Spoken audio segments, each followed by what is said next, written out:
Hi guys, Dr. Mel. We're busy with acids and bases, and it's part of the types of reactions. Now, the question is always, when is an acid strong or when is it weak? When is a base strong and when is it weak? When can I drink it? When can I touch it? And when will I feel it when I drink it and when I touch it? So it's important to know the differences between weak and strong acids and bases. Now we've covered the names of all the acids and bases that you've got to know. So you can see here, I've got hydrochloric, nitric, sulfuric, and carbonic acid, and then I've got ethanoic acid at the bottom. I've got sodium and potassium hydroxide, as well as sodium carbonate and ammonia. Now, what is the actual difference between them? The common denominator is that in the acids case, all of them have the hydrogen, and the hydrogen will be donated, it will be given away. So on this side of the periodic table, we've got substances bound to each other, and be careful, all of them, and remember this, will be from this side, and this side of the periodic table is the non-metals. Now, before we go further, I need you to confirm that when I've got a hydrogen like that, that's the Lewis diagram, binding to, say, for instance, a chloride. Now, chloride looks this way if I draw the Lewis diagram. And what do we call this bond here? Sharing a pair of electrons will be a covalent bond. Now that's very important because all the acids will have covalent bonds. Now, if we have a look at these, can you see here? I've got hydrogen and nitrogen. I've got that sulfur there. So you've got remember what I said? The covalent bonds. That's important. If I now throw this into water, you know what's going to happen with the acid. The acid will provide what? A hydrogen. So you get the hydrogen being transferred to the water in all the cases where I've got an acid with water. Now, what will form? Can you see? I will have this side H3O plus, H3O plus, H3O plus, H3 hydronium. Ne? So do you see? I donated a hydrogen to which one? I donated the hydrogen to the water. And you can see the product there. What remains is then the chloride, the nitrate, can you see that? The sulfate. Now, depending on how many hydrogens was transferred, let's just make it one hydrogen now and one hydrogen there.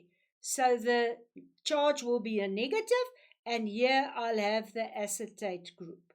Can you see now that I formed ions? Now, important guys, important when we write a chemical equation, the ions will be surrounded by water. So in all cases where you write ions, remember to put it in an aqueous solution. Now, what is also important when I've got acids in water is that I specifically have to have water binding to that hydrogen. So you have an arrow that looks like that, and it will go to the products. This one we'll show you just now is an exception, but for now, let's do it just like that. So what happens here? The word that you'll have to know now is that it ionized. It formed ions. Remember, they were bound with a covalent bond. They were not ions, and the covalent bond then actually with the water gave me ions. So I formed ions. Therefore, we call it ionization. And you saw I've got ions now in my solution. So it's important that you know that word and that you be able to recognize where you've got to use that word. And remember, specifically here, I'm going to show you now why do we use that specific arrow there. Now, if it's a strong acid, like for instance hydrochloric acid, the following will happen.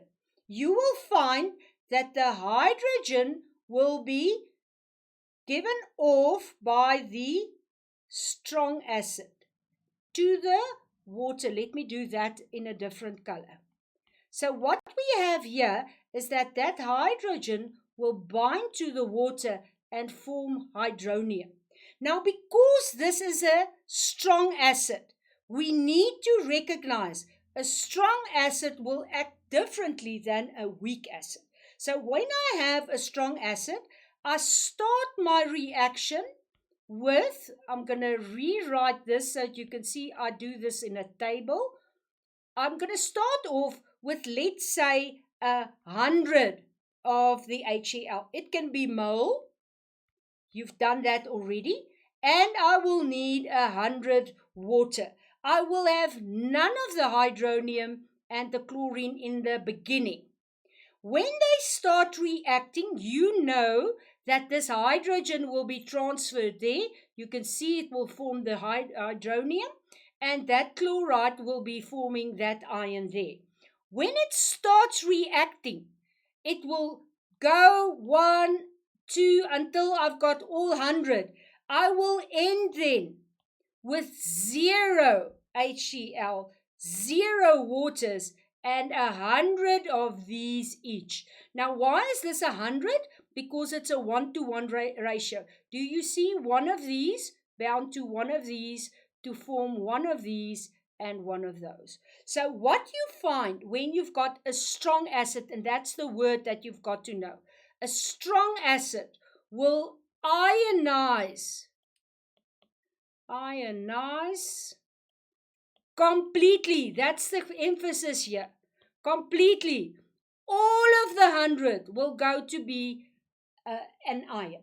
You need to know that because you're going to work with stoichiometry. You're going to work out the moles, and you have to be able to say, so what's the difference between a strong and a weak acid? I'm just going to clear this board and I'm going to show you. So when I've got 1 mole per cubic decimeters of HCl, because it's a strong acid, all of them will go to the products. And can you see now, I will form 1 mole per cubic decimeter chloride as well as hydronium. So all of that will completely go to become ions. And that's the important aspect of a strong acid.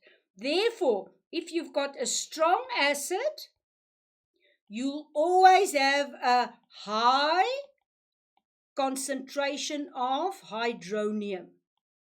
100 here will give me 100 there. Do you see the definition of a strong acid? Now let's have a look at a weak acid. Now, vinegar you can taste. You can lick it. You eat it on chips. So the vinegar or the ethanoic acid, we will start here with again 100. The ethanoic acid will give away the hydrogen, the proton that it's donating. It will form hydronium and acetate that remains.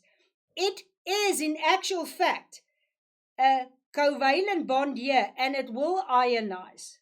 But the importance is where you started with 0 here, at the end you almost have nothing of this. In actual fact, they did it in a laboratory and found only 2 there.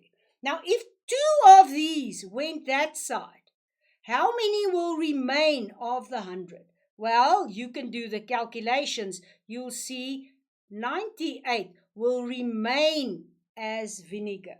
So important, it will not react completely. We call it partially, and because it's partially, ionization. A few of them will go and form H3O plus. And what do we find now with a weak acid? A low concentration of H3O plus. So the difference is that you'll have a strong acid that will completely, remember you have to write that down, completely ionize, and a weak acid that will partially ionize. Important, it's ionized, it's forming ions, therefore it is ionization. Guys, you need to know these words, otherwise you won't get marks. Right, let's go and have a look at strong and weak acids just again. So the strong acids, you know, HCl, HNO3, and H2SO4. Do you know their names? Hydrochloric, nitric, and sulfuric acid. They are the strong acid. The weak acids, we know now it's ethanoic acid, but you can also write down oxalic acid and carbonic acid, as well as sulfurous acid. You need to know definitely the common ones, these names, and you need to know that they are strong. You need to identify the weak acids and you need to know their names, because you are going to work with partial, remember that word, and complete ionization. Right, let's have a look at the bases. The bases will have either hydroxide or NH3, which is a covalent bond. You can see that. But when it's hydroxide, and let's just concentrate on that for a moment, I've got a metal like sodium or magnesium or whatever potassium metal you want to use, and that will be bound to hydroxide. Now, from the start, you will know when metals bound to non-metals, and this is a non-metal, you actually got ionic bonds. This you've done previously in chemistry. So they are already ions. It's 2 plus minus the hydroxide. A positive and a negative charge. You need to know that they are already ions. So what happens if I throw a base in water? You know that the bases, Lowry and Bronsted, which we've done, will accept the hydrogen. So the hydrogen will be transferred from the proton, from the water. And can you now see you will be left there with hydroxide? The hydrogen will go to the hydroxide.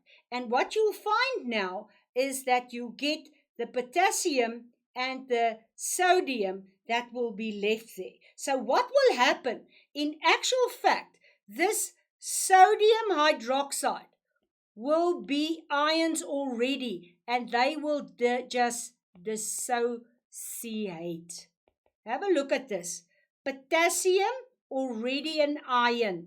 So they just break that bond there and they dissociate. Here I'll find 2 sodiums with carbonate, and it's already ions. And as I said, this one is different, and we'll go to that just now. But what will happen here is, again, you'll have the transfer of hydrogen. You'll form that ion and this ion remaining. Right, let's carry on. They are already ions. Remember the covalent bonds with acids? We had ionization. If the bases already have ions present, the water will just dissociate them, and you've got to know that name. So it will break the sodium, hydroxide, potassium, and all the different ions apart. And what you'll now find is that you'll get that forming. Now, important in this section, guys, where we had acids, we actually could write, let me go there, we could write that arrow for complete ionization. All of it's not going back. We'll see now when we get to the bases that you actually have to write the water on top of the arrow because it's not a reactant. You will find that all of these ions are surrounded by water. So it's like an aquarium. You've got one ion, a dolphin, a fish, surrounded by water, not one specific water. Therefore, it's not a 1-to-1 ratio. Here you will find that I've got a 1-to-1 ratio, and you'll find an arrow like that, which I'll explain just now. Right, let's go to the dissociation. Do you see sodium, potassium hydroxide, strong as bases, will dissociate completely? That's the words that you'll have to use. Completely. So I've got that hydrogen release there from, do you see that hydroxide being released there and the ion there completely, and I'll write the water on top of that arrow. Here I've got the water donating again. What does it do? It ionizes it. It wasn't ions. The NH3 will accept the hydrogen. So this is the acid now, if it's the definition. This is the base because it accepts the hydrogen and it will form ammonia. Can you see there? Plus hydroxide. And what do you have to remember? You'll have to remember that it is an aqua. Now what happens here? That this is a weak base. And can you remember what we did with acids? We said if it's a weak acid, as in the case of a weak base, it's partial. And in this case, it's an ionization again. We'll summarize at the end so that you can get these different terms, which is new under the belt, so that you can really get them. I've got dissociation of the strong acids, and I've got ionization of the weak acid. So important, they were ions already, we just dissociated them. Which are the strong bases? I've got sodium hydroxide. Can you see it? Sodium hydroxide plus water, and I'm going to write that on top of the arrow. It's going to form sodium plus hydroxide. Remember to write your aqueous surroundings or solution there. And now, guys, if I started with 100 here and 100, well, quite a lot there in abundance, in excess, you can just put that in excess. I will find that I've got 0 of that in the beginning, and as the reaction goes to that side, this will be 0 left. I'll have 100 there, and I'll have 100 hydroxide. That's a strong base. What did I do here? It's complete what? Can you remember? Dissociation. Important, it's not ionization because they were already ions. What does a weak base do? A weak base will thus have 100 here plus the water. Remember, it's a 1-to-1 water here. It will form NH4 plus OH minus. If I start, I've got 100 there, 100 of this, and 0 of that. Then the action is happening, and it's going that way, and it will also go that way. Because it's a weak base, it's just partial. So you'll probably end here with 88, let's say, for instance, and only 12 there. And in actual fact, they found that it's very weak. So I can actually see here that we've got partial ionization with this specific weak base. So these are quite complicated terminology. You need to know this. Let's just quickly summarize. A strong base and a strong acid will be exactly the same. The strong, this is the basis. Let me just correct this slide. The strong base will be completely what? Dissociated. And the weak base will be partially ionized. You need to know this in order for you to do calculations. I'm going to do this in a little table. I've got a weak and a strong column here. Can you see that? I've got an acid, let's say for instance HCl, and it's a strong acid, and it will be a complete what? A complete ionization. I need you to know that this was initially a covalent bond. Therefore, they form ions. Important, guys. In another color, let's do the weak acid.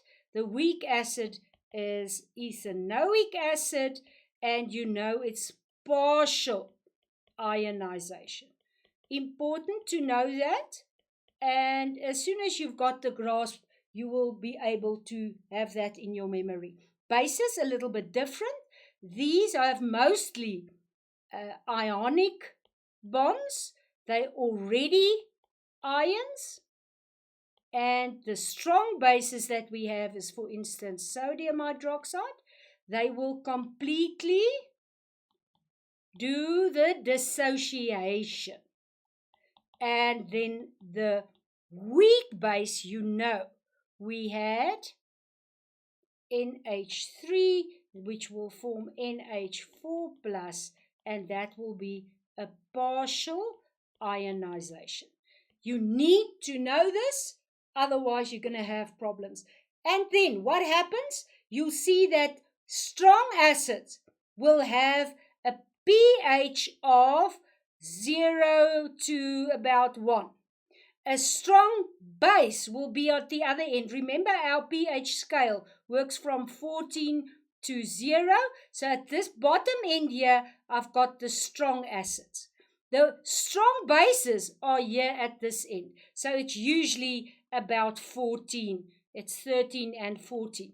What do I have with my weaker acids? Well, the weaker acids will be somewhere around here, which is about 3 to 4. Depending on, obviously, which one you're going to use, and my weaker bases will be here. And I'm going to use different indicators because I can't just use anything that gives me 7. I need to know what did I start off with. Right, let's see. Can you identify acid reactions in water? You know it's going to be a complete what? Ionization. And what's happening with bases? It will be either complete or partial, and it is dissociation. Guys, you need to know that. You need to be able to identify the difference between ionization and dissociation. And I'm quickly going to summarize. Dissociation means they were ions and it's just going to dissociate. If it's ionization, they form new ions. You need to know the difference between a weak and strong acid firstly, and then bases, and you need to know the names. You need to be identifying them, saying HCl is a strong acid, NaOH, potassium hydroxide or whatever, is a strong base. You need to be able to identify them. I hope you enjoy working with acids and bases. Bye.